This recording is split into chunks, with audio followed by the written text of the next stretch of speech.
The evidence leader, Selby, is now finishing her cross-examination of the Eastern Cape Judge President Selby Mbenenge. Yesterday, the judge conceded to having crossed professional boundaries when he first engaged with the court secretary, Andiswa Mengo. Mengo's accused the judge of sexually harassing her between June 2021 and November 2022. Newzroom Afrika's Mnisi, following the story, joins us live from the tribunal hearings in Sandton. Linda, good morning to you. As always in these processes, the cross-examination of the person accused, in this case, I suppose Judge Mbenenge, is a really critical point. What did we learn from it?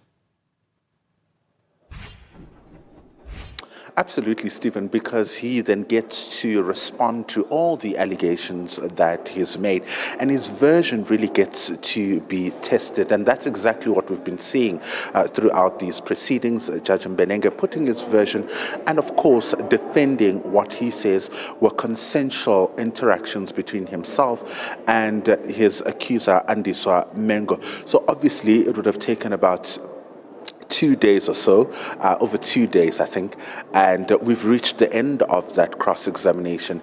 And now we heard from Advocate Mnisi representing Judge Selby Mbenenge that they will not be calling any more witnesses, which then meant that the proceedings for today would adjourn.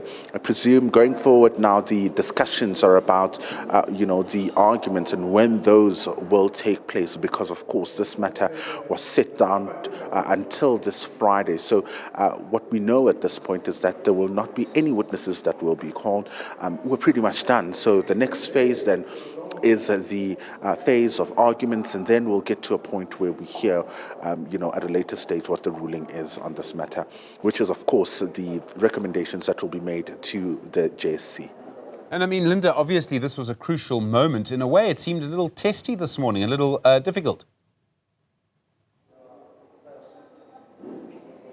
Yeah, well, I mean, we've been having these back and forths, particularly on the disputed facts, and you'd know that the judge president is quite adamant, especially about this morning. You would have heard him again having to reiterate that he never sent pictures of his genitals. He was also questioned about why he decided not to proceed with the roundtable discussion that was, planned. And he gives, his reason, saying that he did not want to be confronted with pictures that he did not send. So, all of it is really an issue of what the complainant said, but of course, him responding now to the allegations, and particularly the events, the in-person interactions, which are largely disputed in these proceedings, Stephen.